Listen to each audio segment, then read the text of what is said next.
ఒకవేళ టెర్రరిజాన్ని పెంచి పోషిస్తోంది కాబట్టే నేను ఇరాన్ని నాశనం చేస్తున్నానని అమెరికా ఒకవేళ అనుకుంటే మొట్టమొదట నాశనం చేయాల్సింది పాకిస్తాన్. ఎందుకంటే సమర్ ఇన్సైట్స్కి స్వాగతం.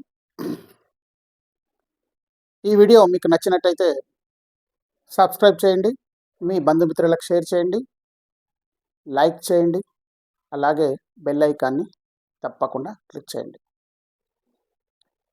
మిత్రులారా, ఈరోజు ఇరాన్, ఇజ్రాయిల్, అమెరికా, ఇరాన్ ఒక పక్క ఉంటే ఇజ్రాయిల్, అమెరికా రెండో పక్క నుండి యుద్ధం చేస్తున్నాయి. మొత్తం పర్షియన్ గల్ఫ్ మొత్తం నాశనం అయిపోతుంది. దానివల్ల చాలా దేశాలు కూడా వాళ్ళు ప్రాబ్లం ఫేస్ చేస్తున్నారు. ఇరాన్ అనగానే మనకు గుర్తొచ్చేది ఏంటంటే ఉగ్రవాదము, అలాగే మొండితనము. మరి ఇరాన్కి అమెరికాకి అసలు వైరం ఎక్కడ? ఈరోజు చాలా పత్రికలు కానీ, మీరు ఇంటర్నేషనల్ మీడియా కానీ, ఏది కానీ మీకు ఇరాన్ని ఒక టెర్రరిస్ట్ కంట్రీగా మనకు చూపిస్తున్నాయి. ఒకవేళ టెర్రరిజాన్ని పెంచి పోషిస్తోంది కాబట్టే నేను ఇరాన్ని నాశనం చేస్తున్నానని అమెరికా ఒకవేళ అనుకుంటే మొట్టమొదట నాశనం చేయాల్సింది పాకిస్తాన్. ఎందుకంటే అబూటాబాద్లో వాళ్ళే వచ్చి, అమెరికన్ మిలిటరీయే వచ్చి వాళ్ళు ఒసామా బిన్ లాడెన్ పాకిస్తాన్లోనే చంపారు.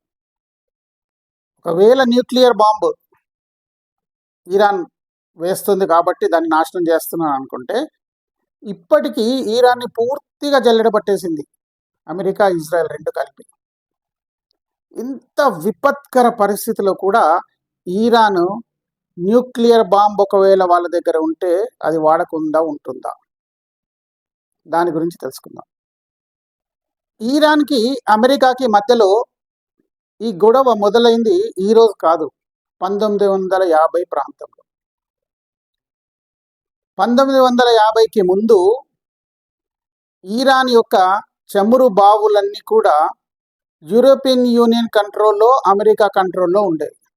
అంటే ఏంటంటే వాళ్ళు అక్కడ ఏదైతే పెట్రోల్ అవైలబుల్ ఉందో, ఏదైతే పెట్రోల్ లభిస్తుందో ఆ లభించిన పెట్రోల్లో మొత్తం లాభాన్ని యూరోపియన్ కంట్రీస్, అమెరికా తీసుకునేది.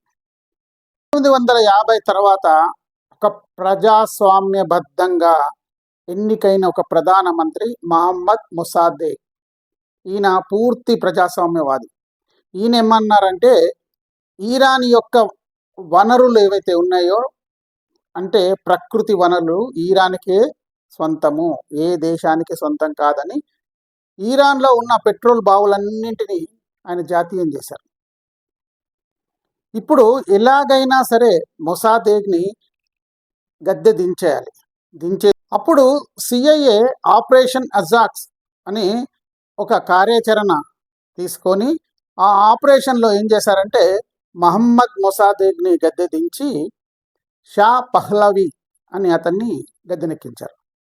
అప్పటి నుండి మళ్ళీ తిరిగి బ్రిటన్కి, అమెరికాకి ఈ చమురు బావుల యొక్క లాభాలు పోవడం మొదలయ్యాయి. అలాగే ఆయన పూర్తిగా వీళ్ళ చెప్పు చేతుల్లో ఉండి వీళ్ళు చెప్పినట్టుగా నడుచుకోవడం మొదలైంది. దీంతో ఏంటంటే అమెరికాకి ఇక ముందు ఇరాన్ ఇలా చేయకూడదంటే వాళ్ళ యొక్క సంస్కృతిని నామరూపాలు లేకుండా నాశనం చేయాలని అమెరికా వాళ్ళు ఏం చేశారంటే ఆ వెస్టర్నైజేషన్ అనేది మొదలుపెట్టారు. ఇప్పుడు వాళ్ళ యొక్క ఆ దేశ సంస్కృతిని నాశనం చేస్తే ఆ దేశం నిర్వీర్యమైపోతుంది అనేది అమెరికాకి ముందు నుంచి తెలుసు, అలాగే బ్రిటన్ వాళ్ళకు కూడా తెలుసు. ఎప్పుడైతే చమురు కొరకు ఒక ప్రజాస్వామ్యబద్ధంగా ఎన్నుకోబడిన మహమ్మద్ మొసాదేగ్ని దించేసేసి షా పహ్లవిని ఎప్పుడైతే గద్దె మీద కూర్చోబెట్టారో అప్పటి నుండి ఇరాన్ ప్రజలకి అమెరికా మీద దేశం మొదలైంది. 1979లో ఆయతుల్లా ఖొమైనీ మొదలుపెట్టాడు. ఆయన ఒకటే ఒక నినాదం ఎత్తుకున్నాడు, ఏంటంటే no east, no west, only Islam. అంతకుముందు చాలామంది ఏమనుకున్నారంటే ఎప్పుడైతే అమెరికాతో, బ్రిటన్తో మనకు గొడవలు వచ్చాయో మనం రష్యా పంచన చేరితే మనకి సపోర్ట్ వస్తుంది రష్యా నుంచి అని వాళ్ళు తలుచారు. కానీ ఇతను వచ్చిన తర్వాత ఏమన్నారంటే మాకు ఈస్ట్ వద్దు, వెస్ట్ వద్దు, రష్యా వద్దు, అమెరికా, బ్రిటన్లు వద్దు, ఓన్లీ ఇస్లాం, మా యొక్క సంస్కృతిని మేము కాపాడుకుంటామనే నినాదంతో అయతుల్లా ఖొమైనీ పైకొచ్చాడు. ఇప్పుడు అమెరికా తన రెండో పాచిక వేయడం మొదలుపెట్టింది. ఏంటంటే ఎప్పుడైతే అయతుల్లా ఖొమైనీ వారి మాట వినడం లేదో, హాజిమోని అంటే ఆయన అన్ని రకాలుగా ఆర్థికంగా, అలాగే సైనిక పరంగా, అలాగే సంస్కృతి పరంగా వాళ్ళని అనగదొక్కాలని అమెరికా ప్రయత్నం మొదలుపెట్టింది. ఇప్పుడు అసలు విషయానికి వద్దాం. అమెరికా ఇరాన్ మీద చేస్తున్న రెండో ఆరోపణ ఏంటంటే ఇరాన్ దగ్గర న్యూక్లియర్ బాంబ్స్ ఉన్నాయి కాబట్టి అది ఎప్పుడైనా ప్రమాదం. ఎందుకంటే ఇరాను ఒక టెర్రరిస్ట్ కంట్రీ కాబట్టి వాళ్ళ దగ్గర ఉన్న న్యూక్లియర్ బాంబ్స్తో ప్రపంచానికి ఎప్పుడైనా ప్రమాదం అని ఇప్పుడు అమెరికా గొంతెత్తి అరుస్తోంది. కానీ నిజానికి 2015లో అమెరికా తర్వాత ఇరాన్ రెండు కూడా ఒక అణు ఒప్పందం మీద సంతకాలు చేశాయి. దాన్ని మనం JCPOA జెక్పా అంటారు. దాని మీద రెండు దేశాలు సంతకం చేశాయి. అంతర్జాతీయ అణుశక్తి మండలి వాళ్ళు దాదాపుగా ఒక 15-20 సార్లు ఇరాన్ని పూర్తిగా క్షుణ్ణంగా మొత్తం దేశమంతా తిరిగి పరిశీలించి వాళ్ళ దగ్గర ఎలాంటి అణ్వాయుధాలు లేవు అని వాళ్ళు ఒక సర్టిఫికేట్ కూడా ఇచ్చారు. కానీ 2018లో డొనాల్డ్ ట్రంప్ ఏం చేశాడంటే ఈ యొక్క ఒప్పందం నుంచి అతను పక్కకు తప్పుకున్నాడు. శిక్ష ఎవరిపైన పడింది? ఇరాన్ పైన పడింది. ఇరాన్ని ఆర్థికంగా, సామాజిక పరంగా కూడా ప్రపంచం నుంచి ఏకాకి చేయాలనే ప్రయత్నం డొనాల్డ్ ట్రంప్ అక్కడ మొదలుపెట్టాడు. అసలు దీని వెనుక మళ్ళీ ఇంకేమైనా కుట్ర ఉందా? ఇంకేమైనా కారణాలు ఉన్నాయా? ప్రపంచవ్యాప్తంగా ఎక్కడ పెట్రోల్ యొక్క అమ్మకాలు జరిగినా అది US$ జరగాలని US వాళ్ళ యొక్క ఇంటెన్షన్. కానీ ఇరాన్ ఏమందంటే నేను మీ డాలర్ని నేను ఒప్పుకోను, నా కరెన్సీలో మాత్రమే నేను వ్యాపారం చేస్తానని చెప్పేసి $1 తిరస్కరించింది ఇరాన్. తిరస్కరించి ఇప్పుడు అమెరికా తన ఆధిపత్యాన్ని ఉంచుకోవాలంటే ఏం చేయాలంటే ఇరాన్ని ఒక బూచిలాగా చూపించాలి. ఎలాంటి ఒప్పందాలు లేకుండా అణ్వాయుధాలు ఉంచుకున్న దేశం పాకిస్తాన్. కానీ అన్ని రకాల అంతర్జాతీయ ఒప్పందాలు ఉండి అన్ని రకాలుగా అణ్వాయుధాలని పూర్తిగా అంతర్జాతీయంగా ఏదైతే చట్టాలు ఉన్నాయో ఆ చట్టాలకు లోబడి ఉంచుకున్న దేశం ఇరాన్. పాకిస్తాన్ వెనకేసుకొచ్చి చంకలో పెట్టుకుంటుంది, ఇరాన్ని నాశనం చేస్తుంది. ఎందుకు అంటే ఇరాను తన మాట వినట్లేదు. ఆ దేశం $1 తిరస్కరించింది.